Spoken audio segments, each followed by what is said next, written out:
কিশোর শিক্ষা ইউটিউব চ্যানেলে সকলকে স্বাগত জানাই। আজকের ভিডিও ক্লাস 5-এর জন্য।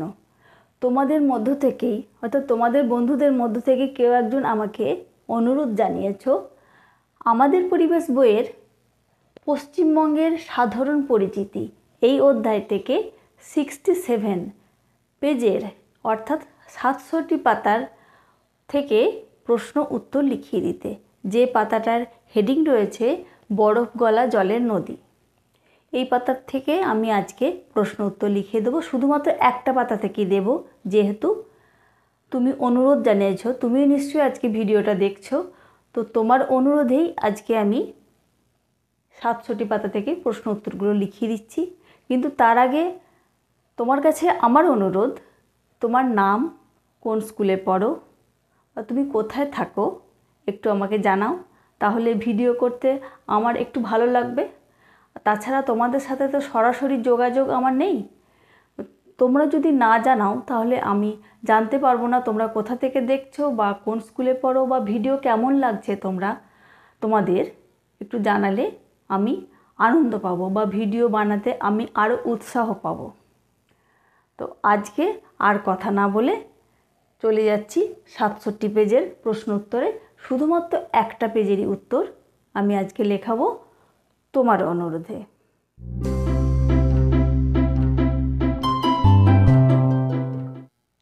বরফ গলা জলের নদী, পেজ নাম্বার 67। 1 নম্বর প্রশ্ন লেখো, শূন্যস্থান পূরণ করো। ক, বরফ জমে ড্যাশের মাথায়, উত্তর লেখো পাহাড়ের। খ, ওপরের দিকের বাতাস ড্যাশ হয়, উত্তর লেখো ঠান্ডা হয়। গ, পর্বতের মাথায় বেশি ঠান্ডায় ড্যাশ হয়, উত্তর লেখো তুষারপাত হয়। ঘ, অনেকগুলো ছোট ছোট জলধারা মিশে বড় ড্যাশ নদী তৈরি করে, উত্তর লেখো নিত্যবহ নদী তৈরি করে। উয়া, তিস্তা ড্যাশ জেলার মধ্য দিয়ে প্রবাহিত হয়েছে, উত্তর লেখো জলপাইগুড়ি জেলার মধ্য দিয়ে প্রবাহিত হয়েছে। চ, উত্তরাখণ্ড রাজ্যের ড্যাশ হিমবাহের গোমুখ গুহা থেকে গঙ্গার শুরু, উত্তর লেখো গঙ্গোত্রী হিমবাহ। 2 নম্বর প্রশ্ন, পুকুর, নদী, সমুদ্রের জল কিসের তাপে বাষ্প হয়ে ওপরে ওঠে, উত্তর লেখো সূর্যের। 3 নম্বর প্রশ্ন, নিত্যবহ কথাটির মানে কি, উত্তর লেখো নিত্যবহ কথাটির মানে হলো রোজ বয়ে চলে যে। 4 নম্বর প্রশ্ন, নিত্যবহ নদীর জলের উৎস কি, উত্তর লেখো নিত্যবহ নদীর জলের উৎস হলো পাহাড়ের মাথায় জমা বরফ। 5 নম্বর প্রশ্ন, নিত্যবহ নদী কাকে বলে, উদাহরণ দাও, উত্তর লেখো যে নদী সব সময় জলে পূর্ণ থাকে, কখনো জল শুকিয়ে যায় না এবং সারা বছর ধরে বয়ে চলে, তাকে নিত্যবহ নদী বলে, যেমন গঙ্গা। 6 নম্বর প্রশ্ন, নিত্যবহ নদীতে সারা বছর জল থাকে কেন, উত্তর লেখো নিত্যবহ নদীর জলের উৎস হলো পাহাড়ের মাথায় জমা বরফ। এই বরফ সূর্যের তাপে সারা বছর ধরেই গলে জল হয়ে পাহাড়ের ঢাল বেয়ে নিচে নামে, তাই নিত্যবহ নদীতে সারা বছর জল থাকে। 7 নম্বর প্রশ্ন, গঙ্গার উৎস কোথায়, উত্তর লেখো উত্তরাখণ্ড রাজ্যের গঙ্গোত্রী হিমবাহের গোমুখ হচ্ছে গঙ্গার উৎস। 8 নম্বর প্রশ্ন, পশ্চিমবঙ্গের কোথায় গঙ্গা দুভাগে ভাগ হয়ে গেছে। পশ্চিমবঙ্গের মুর্শিদাবাদে গঙ্গা দুভাগ হয়ে গেছে। দুটি ভাগের নাম কি কি? একটি হলো ভাগীরথী আর একটা হচ্ছে পদ্মা।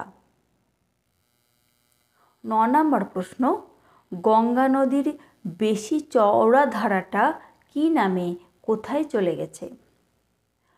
গঙ্গা নদীর বেশি চওড়া ধারাটা পদ্মা নাম নিয়ে বাংলাদেশে চলে গেছে।